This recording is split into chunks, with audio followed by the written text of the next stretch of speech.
So osmium tetroxide is a very good oxidizing agent, and it will give a dihydroxyl group. Now, you have a few reactions to give you a dihydroxyl group, okay? Now, if you can get the osmium tetroxide, I think it's one of the best ones.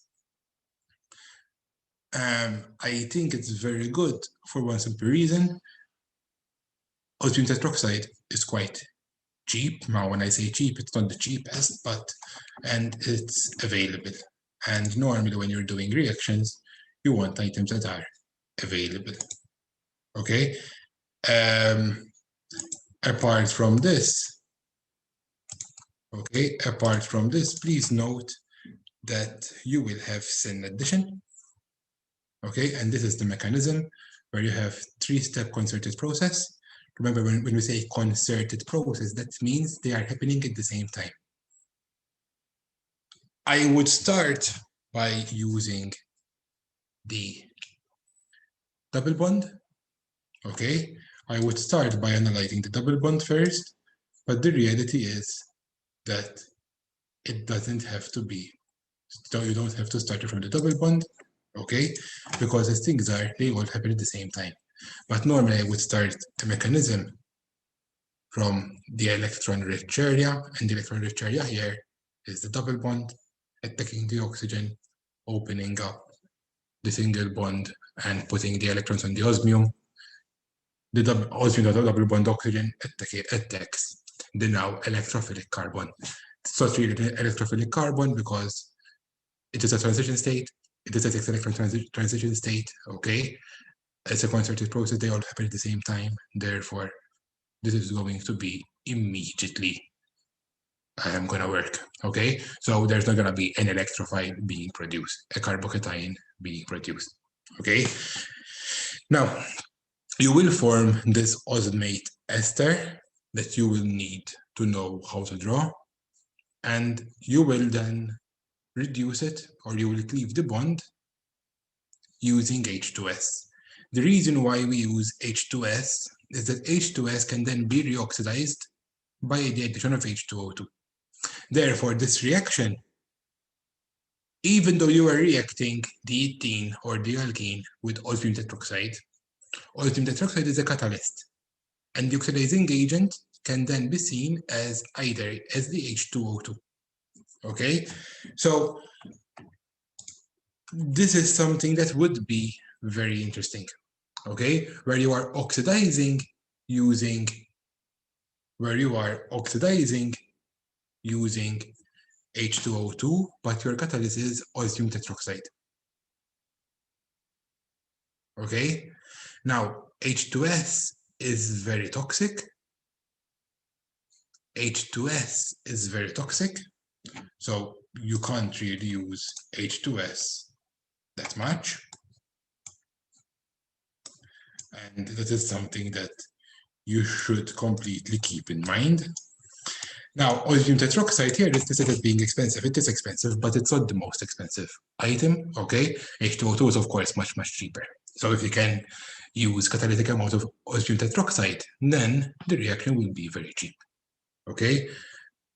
Something that I would note, and I would be very happy for you to follow, is catalytic osmium tetroxide. Catalytic means 1 to 2%. Okay, it's 1 to 2%. Do not go over that. Do not go over the 1 to 2%. Because as soon as you go over the 1 to 2%, what happens? You end up in a situation where you're wasting your catalyst. Remember, when you're the catalyst, you should be able to get it back, right? But you don't get it back. When you have a catalyst, the catalyst normally, you just filter your compounds, do the reaction, and the reaction stops. So keep that in mind, because that normally means that you do not get the catalyst back. Then you have ozonolysis. Now, ozonolysis is something that you have all covered. It's something that you have all covered in A level, okay? It's one of those reactions where we speak about a lot as being very important, okay? Probably you've never seen its importance at A level, but it's used a lot in analysis. So you cleave compounds, you cleave molecules, so that you can use them and you can analyze them at a later stage.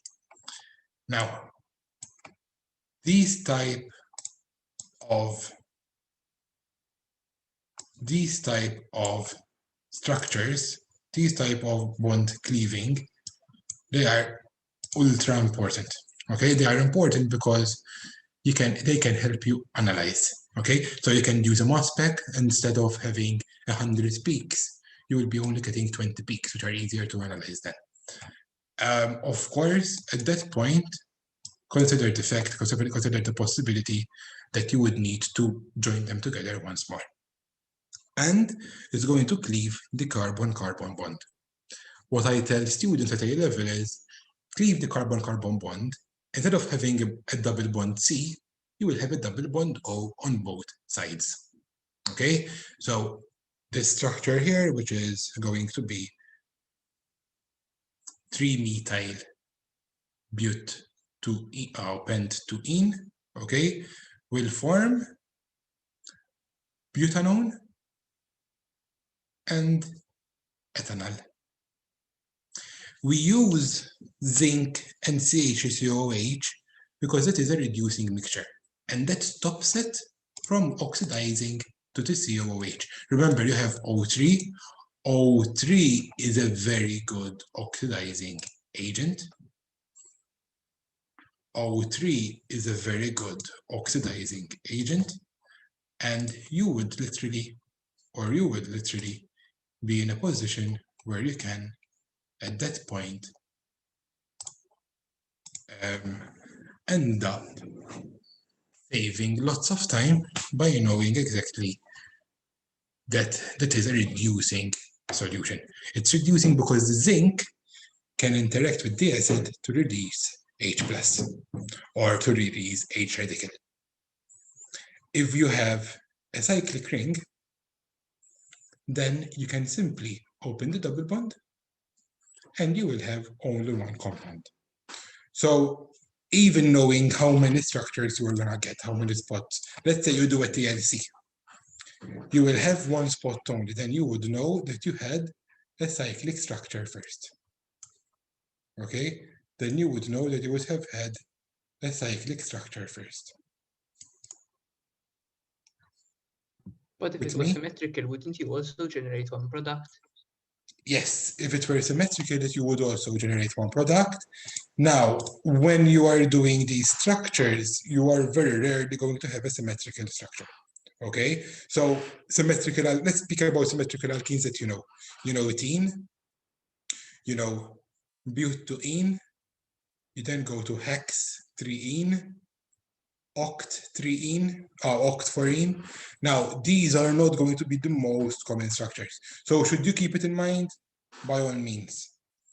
Will it be a symmetrical structure? Definitely not.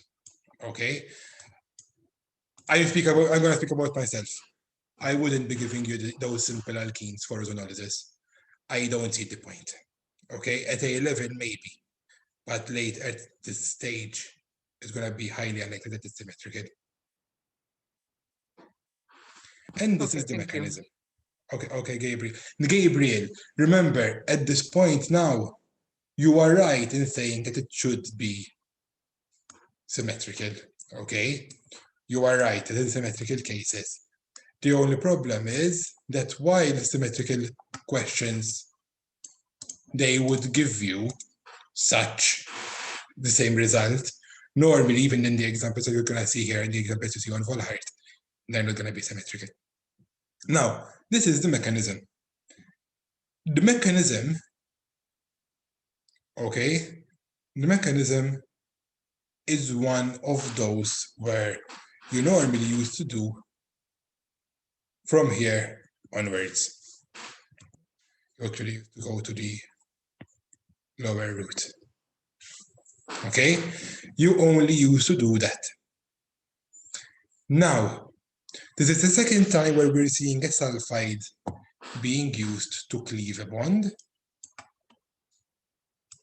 Okay, this is the second time where we are seeing a sulfide to cleave a bond. So keep that in mind that sulfides are normally used for such things. It's similar to water hydrolysis. Okay, they're very similar. It's a little bit less reactive sulfide normally. And apart from that, you can see the mechanism. So let's analyze this. Oh, I can't make it grow. Let's analyze what's happening. Again, the double bond. So first and foremost, know how to draw ozone. Okay, ozone has two resonance forms. Okay, or two major resonance forms. You can draw a third resonance form, which will not be that great. So it has two major resonance forms, so we know how to draw ozone. Ozone is one of those things where the reality is that normally you should be able to draw it properly. So you attack from the double bond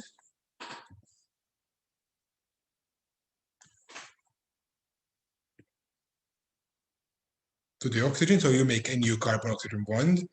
That oxygen now would have too many bonds, too many electrons, so it shifts the electron back to the positively charged oxygen. Okay, which means that the negative charge on the other oxygen can now attack the carbon. Okay, and again, this is a concerted process, meaning it's all happening at the same time. You form the molozonide intermediate. Okay, so this is the intermediate you're used to. Again, you're used to this intermediate down here. Okay, that is not the intermediate you're gonna get first. First, you're gonna get this molozonide. This molozonide will immediately decompose. It will decompose into a carbonide and a carbonyl oxide. And of course, this carbonyl oxide is gonna be highly reactive. It should remind you why, but it's even more reactive than that, of a normal peroxide. Okay, but a normal peroxide is not charged. So here, what you'll get then, this negative charge will attack the oxygen, the double bond will attack the carbon, and you will get back to the final oxygen. Remember, you need to get the electrons moving, and they need to start and finish either at the same point, if it's going to be a cyclic electron transfer, or else they have to finish normally on electronegative atom. Oxygen would be one of them. But here we are seeing the electrons being transferred from these two oxygens and back to those two oxygens. Okay, now these are things that you might not consider a lot. These are items that you might be like, oh yeah, this should be fine. And it will be. It's not the end of the world if you get some of these wrong. But let's try and understand what's truly happening, okay? So attack from the negative charge to the oxygen, the carbonyl double bond attacks the carbon, the electrophilic carbon, and the electrons will end up back on the oxygen, okay? As we can see here. And that will get the ozonide that you are used to. That will get the ozonide that you are used to. Okay, once you get the ozonide, then you can reduce it or hydrolyze it. Okay, it is a reduction in this case. It might be a bit difficult to see, but it is a reduction. And we do this with either zinc and ethanoic acid or else dimethyl sulfide. Okay, so I think this is the first time we're mentioning a sulfide. Okay, so dimethyl sulfide would have the same naming system as a normal, okay, as an average.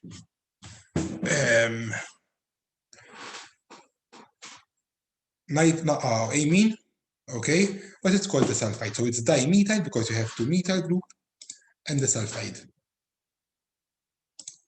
again, I think it's rather cool, it's rather important, and I think it's something that you should take advantage of, okay? So now you have two different compounds, two different routes. Now, why might you want to use the dimethyl sulfide over a normal reaction? Because the dimethyl sulfide might not react with one of the reagents, whereas the carboxylic acid can. Or you don't want to have an acidic solution. These are all things that you would need to consider when doing a reaction. Okay? These are all things that you would need to consider when doing a reaction. Okay? So dawn huma kollha affarijiet li jikkonsidrawhom u jekk tikkonsidrawhom tajjeb nassigurakom li qatt ma jkollkom problemi. Okay? Jekk tikkonsidrawhom from start to finish, you will always find the right chemicals. Now, in the exam, you'll probably have an alkene in the no zone. I will not be the one telling you choose what you're going to be using. Rather, I'll be the one telling you, you can use A, you can use B, you can use C. I do not truly care which one you use, just draw the mechanism, okay? And normally it will be about the mechanism. So don't worry too much about it. But of course, you will have a situation, you will have a system where you would need to know exactly the mechanism and how it's happening. I'm going a little bit slow both today and I think in the last lesson when I go over mechanisms. Now, if someone thinks I'm going fast, tell me. Okay? Mechanisms are the crux of what we're doing here. So mechanisms are literally going to be the most important aspect of your course in chemistry this year. Okay? So yes, you're going to be doing a bunch of reactions. But going out of university not knowing a mechanism or not knowing mechanisms, for me, we're not serving you right. Okay?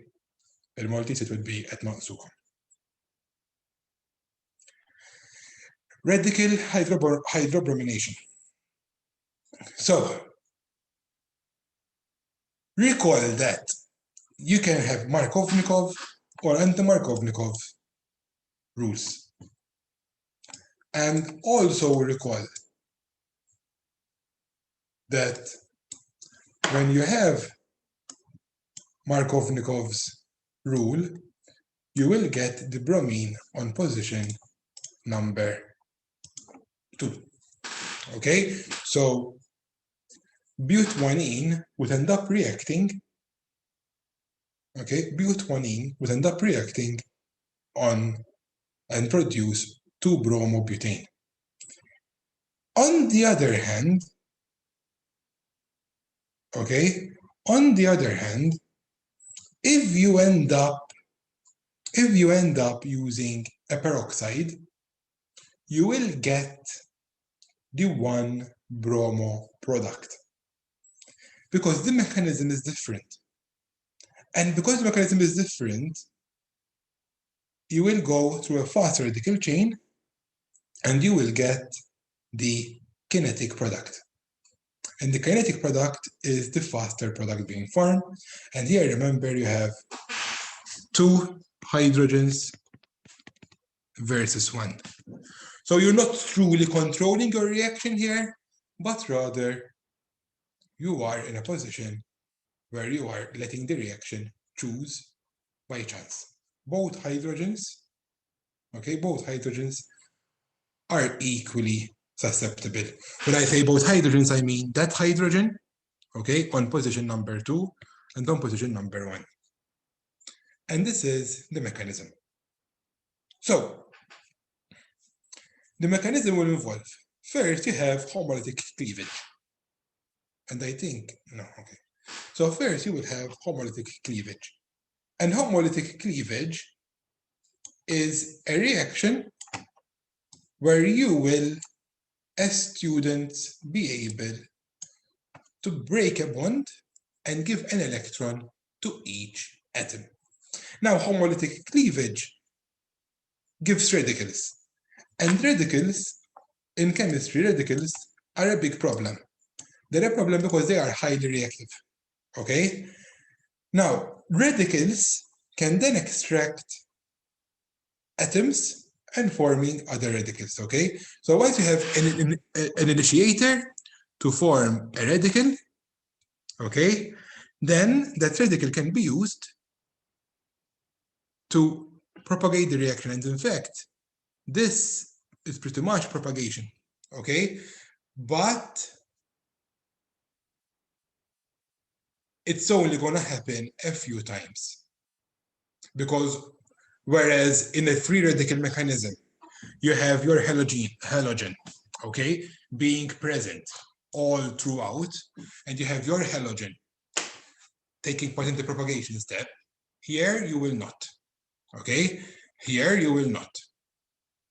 So once you form the radical, okay, then this can react, okay? Then this can react. And this will react with the alkene on the outer carbon, and the radical would go on the secondary carbon because this is more stable. Now, as I said, the yield is not that great, okay? Because this reaction would be very fast. The radical would be very fast. It's still favoring, okay? It's still favoring nearly the Markovnikov's addition, because in reality, you are getting the Markovnikov product again. But here, you are having a situation where it's gonna be very even, okay? 65%, it's literally 2:1, okay? Because then you will have 35% of the second of the 4-bromo. You might have some other reactions, or some other products as well, but we're not gonna be speaking about those.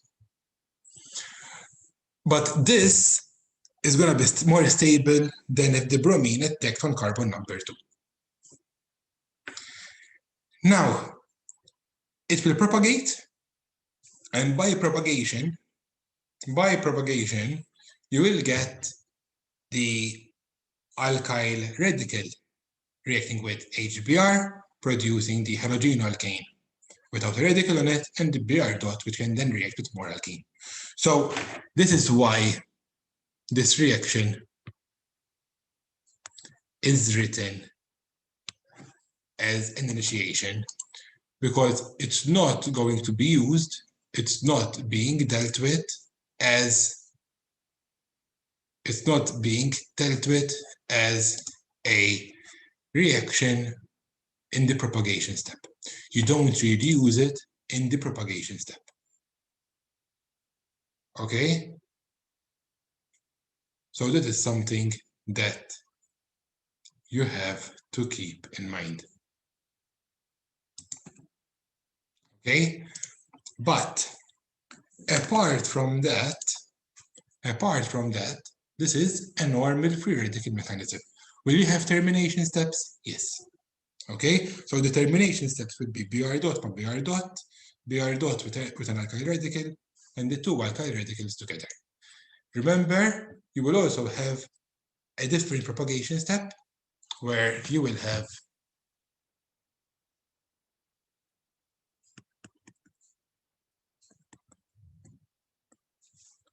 the bromine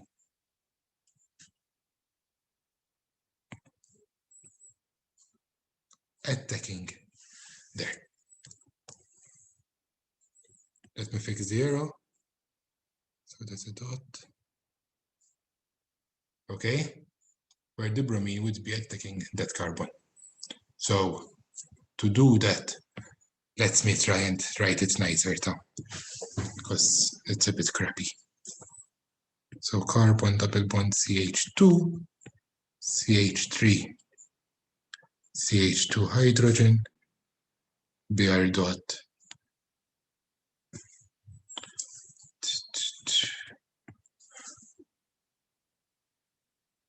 Okay, and the radical would be on the terminal carbon, which will not be that stable.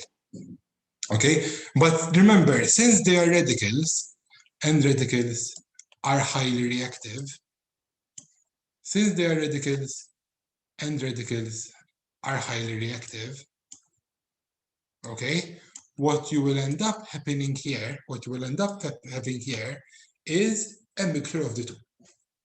Okay, so it does not work for either HCl or HI. Okay, so both HCl and HI, this will not work for them. Okay, so this will work for neither HCl nor HI. Okay, and the reason is that you will get an endothermic step, and endothermic steps will normally kill off your reaction. Okay, so anytime you have an endothermic step, it will kill off your reaction. So that is something that you should be keeping in mind, because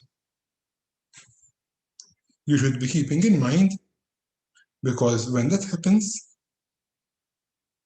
okay, when that happens, you will have a problem.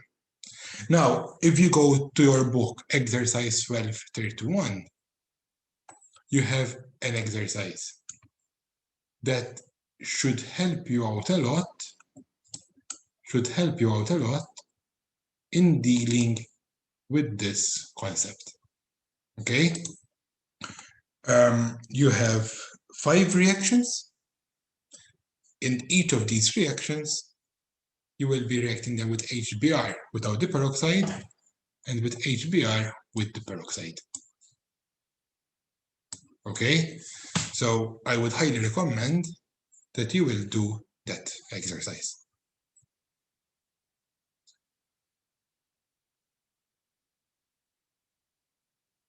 Okay?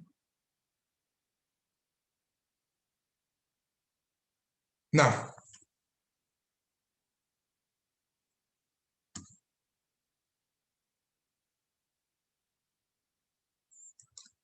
for HCl and HI, what happens is that if you have an endothermic step, so we had discussed this in the past, where if you have endothermic reactions, you will end up in a situation where your reaction will just stop because you need to give it more energy. Now, here you are going to have a situation where you are going to have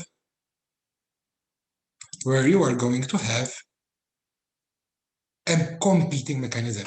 So even if you were to give it more energy, the reaction would still end up, or you would still end up in a position where the reaction is going to lose out to something that is faster. Because remember, if a reaction is going to be exothermic, if a reaction is going to give out more energy, probably it will be faster. It's not a rule where it's always the case, but it's probably going to be faster. Okay? Another reactant that could work here is the sulfide, okay? For example, ethanethiol. Now, if you have 2 methyl groups or 2 ethyl groups, it's a sulfide. But in this case, what you will end up getting is a thiol. So a thiol is an alcohol where when instead of having oxygen, you have sulfur. And this is something that you should note because it's actually going to be, okay, it's actually going to be very important because this happens a lot, okay? This happens a lot. So any group, okay, or even cyclic, any group where you have a sulfur, normally you add thiol, and that would be your final product.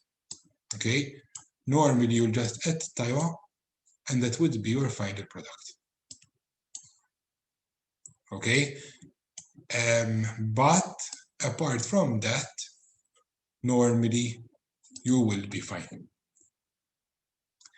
Now you will also have some polymerization reactions, and the polymerization of alkenes normally happens through theoretical reactions as well. I don't know if there's a, okay, we're gonna, okay, but there are a number of different mechanisms that we're gonna analyze, and I don't want you to know all of these and their uses and everything, but it's good to familiarize yourself with them.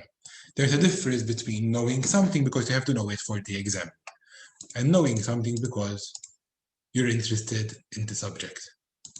Okay, and in this case, I highly recommend that you get comfortable with these reactions. You get comfortable with the structures. Okay, so ethene produces polyethylene or polyethene, both are accepted. Chloroethene, PVC, polyvinyl chloride, which you probably have used plenty of times in your life. Tetrafluoroethene produces Teflon, which is non-stick cookware. So if you manage to cook an egg this morning and it didn't stick to your pan, thanks to Teflon. You have polystyrene, which is foam packing material. والجبلو propene nitride, it forms Orlon, which is used in clothes and synthetic fabrics. Methyl 2 methyl propanoate, this is plexiglass. Now that name is correct. Okay, so that naming of methyl to methyl propanoate, okay, it is correct. And this is the ones they use either in football grounds or in schools to have shatterproof glass. Okay, it's plastic, it's a plastic. So it's not proper glass, but it's really, really strong. And they have methyl 2-methyl propene, which is used in oil spill cleanups. But then again, it itself is pretty much impossible to get rid of. So pay attention. Some of them might have very important uses. Even the synthetic fabrics, they're very good. But to actually recycle and to actually break them down could be a big, big problem. Okay? It could be a huge problem. So this is something that I normally advise my students to think of so that you don't just think about what you do need now, but you also think about the future. Mechanisms, there are three. You can have, sorry, there are four. You have cationic, where you add a proton, and then this will be addition electrophically. Okay, so it's an electrophic addition with the nucleophile being the next alkene. And this will keep on going. This will keep on going, keep on going, keep on going. The free radical mechanism, which one that we've just seen earlier today, where you start with the peroxide, but you don't add HBr, therefore it can only react with more oxide. It's something that I think it's very useful. It happens a lot, and I think it's something where this is how normally polymerization is done. Okay, then you have anionic, where you add a nucleophile. Now to add the nucleophile, you do need an electron withdrawing group at the end. Okay, so it can take the electrons onto it. Anionic is quite rare. And you have the metal catalysis, like the Ziegler-Natta, which some of you might have done at A level. It's out of the syllabus if you haven't done it. And you will also be doing that catalysis in an organic, I think, second year or third year, for those who will be following the chemistry course. I'm not sure the other students, whether they will be doing this or not. Okay, so this is the acetyl catalyzed polymerization, where you add an electrophile. Then, since you do not have any nucleophile, the alkene will react with the carbocation, and you will have polymerization. And this can keep on going. Of course, if you don't have a lot of alkene, it can result in small oligomers, okay? And this is not what you would want. This is not proper polymerization. If you form 5, 6 carbon chains, then it's not going to be that useful, okay? Here, you have a bit of a problem because you will also have rearrangement, and rearrangements we'll be speaking a little bit about them in more detail later on, but rearrangements will of course give you variety. And most of the time, you do not want variety in your compounds. Most of the time, you would want to have one structure and that's it. Okay? But here you will have quite a bit of variety.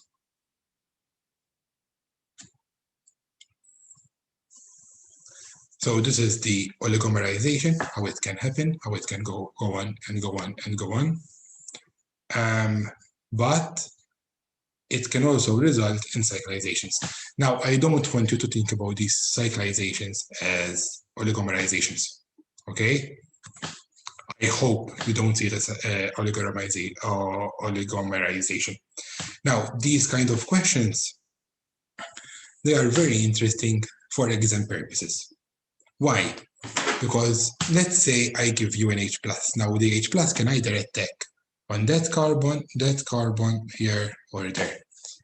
A, B, C, D, and the H+ should always, or the majority of times, attack on position B. Why position B? Because position B, you would have a carbocation on position A, and it would be a tertiary carbocation. If you have a tertiary carbocation, it would be stable, then you will have internal cyclization, okay? Which, once you form the carbon-carbon bond, then it's going to be very difficult to reverse, which can then be followed up by the iodide addition, okay? And you would form a new cyclic compound. These are the type of reactions that I personally love. Students tend to not like them that much. But me personally, I love these. And I love these reactions because they get you to think. Okay, so I would give you 4 or 5 marks. I will give you the structure. Now the structure, forget it because we've done it in class. And I will tell you, okay, so what will the product be? You would have to work out what the product would be. Okay, you would have to work out what the product would be. And I find this amazingly important. Okay, I love these type of questions. I love these kind of reactions. Then you have alkenes in nature, if we're gonna follow the book, but this is not part of the syllabus. Okay. Now, if anyone wants to try and attract a mate, you might want to use this sex pheromone. But remember that black widows, after mating, they kill their partner. So it might work to your favor by attracting a mate, but then she might prove to be deadly. And if anyone can manage to do this,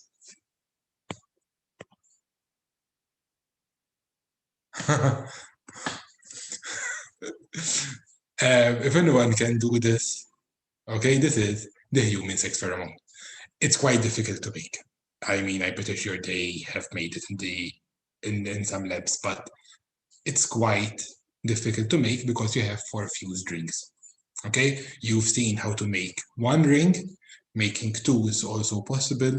Making 4 is normally a little bit more difficult. Okay, so let's stop the recording here.